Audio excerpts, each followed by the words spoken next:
32 tahun yang lalu saya dilahirkan oleh ibu saya. 2 bulan setelah kelahiran saya, ayah saya mengalami musibah kecelakaan. Kaki sebelah kanan patah, Ustaz. Dokter menyarankan untuk diamputasi. Setelah tidak lama kejadian itu, mungkin ibu saya ketakutan, ayah saya takut tidak bisa jalan, tidak bisa mencari nafkah untuk saya dan ibu saya, Ustaz. Akhirnya ibu saya memutuskan untuk berpisah bersama ayah saya dan saya. Dari 2 bulan itu saya dibesarkan, dididik, diberikan kasih sayang sama keluarga ayah saya. Alhamdulillah sampai saat ini pengobatan ayah saya berhasil, bisa jalan normal kembali, Ustaz. Jadi pertanyaannya, Ustaz, saya kan dilahirkan oleh ibu saya, mengandung selama 9 bulan, tapi dididik, dibesarkan, dikasih sayang sama nenek saya, Ustaz. Pertanyaannya tuh, surga mana yang harus kupilih dan di mana letak surga saya, Ustaz?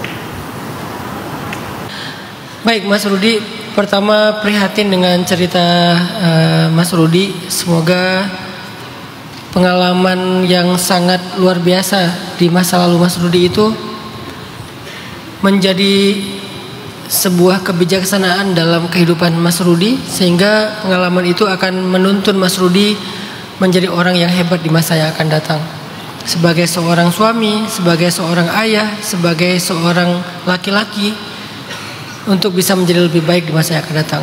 Pertanyaannya adalah, surga saya yang mana? Nenek saya atau ibu saya? Dua-duanya. Kesalahan mereka adalah urusan mereka. Dan semua orang punya kesalahan dalam hidupnya. Semua orang pernah melakukan hal yang mungkin dia sesalkan di kemudian hari. Tetapi dia yang mengandung dan melahirkan dengan pengorbanan itu gak bisa diabaikan. Tetaplah dia surganya Mas Rudi. Tapi Mas Rudi diberikan 2 surga sekaligus. Ada surga pada diri ibunya, juga ada surga pada diri nenek dari ayahnya, yang telah berkorban juga luar biasa membesarkan Mas Rudi. Ini kalau ditanya surganya yang mana. Tapi kalau ditanya perasaan saya kok beda. Perasaan itu dalam Islam disebut dengan syai'un la yumlak, hal yang tidak bisa dikendalikan. Jadi gak apa-apa dengan perasaan yang beda itu. Mas Rudi gak usah feeling guilty. Kok saya sama ibu gak sekuat anak-anak lain kepada ibu mereka? Apakah saya durhaka? Gak durhaka, karena perasaan itu syai'un la yumlak dalam Islam.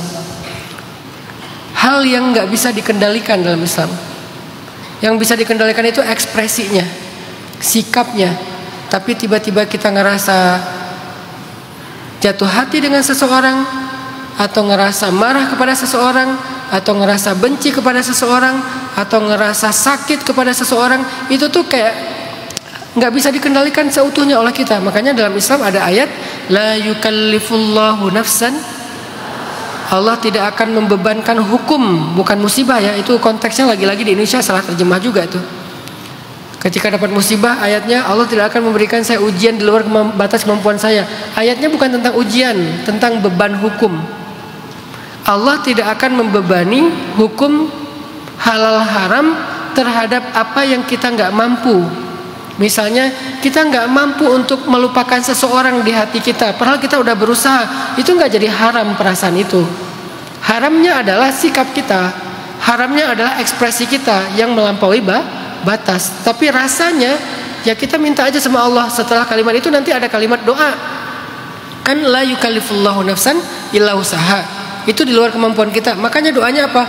Rabbana wala tuhammilna ma la taqata lana bihi. Ya Allah, jangan pikulkan kepada kami apa yang kami nggak mampu memikulnya. Apa itu? Perasaan-perasaan negatif. Karena nggak mampu kita pikul perasaan itu. Jadi minta sama Allah agar nggak dipikulkan perasaan negatif. Salah mencintai, salah membenci, salah marah, salah sakit. Jadi itu di luar kemampuan kita. Jadi Mas Rudi ketika punya rasa yang beda tentang ibu, karena pengalaman hidup sejak beliau masih kecil, bahkan belum sadar sebagai seorang manusia karena masih bayi banget, tiba-tiba sadarnya udah punya ibu yang bernama nenek, sedangkan kepada ibu biologisnya ngerasa nggak kuat rasanya, itu di luar kemampuannya Mas Rudi. Nggak apa-apa dengan itu, tapi jangan pula sikapnya menjadi durhaka dengan cara marah, dengan cara menyakiti, dengan cara balas dendam, dengan cara abai ketika suatu saat mungkin ibu butuh Mas Rudi. Itu yang nanti yang akan diminta pertanggungjawaban. Maka Mas Rudi berkasih sayanglah kepada ibu walaupun rasanya nggak sama dengan kepada nenek. Jadi Mas Rudi justru beruntung punya dua surga dalam kehidupannya dari dua perempuan yang sangat istimewa. Pertama ibunya dengan segala macam latar belakang dan kekeliruan beliau di masa lalu, dan beliau punya alasan mungkin waktu itu. Dan yang kedua adalah neneknya dengan segala pengorbanannya.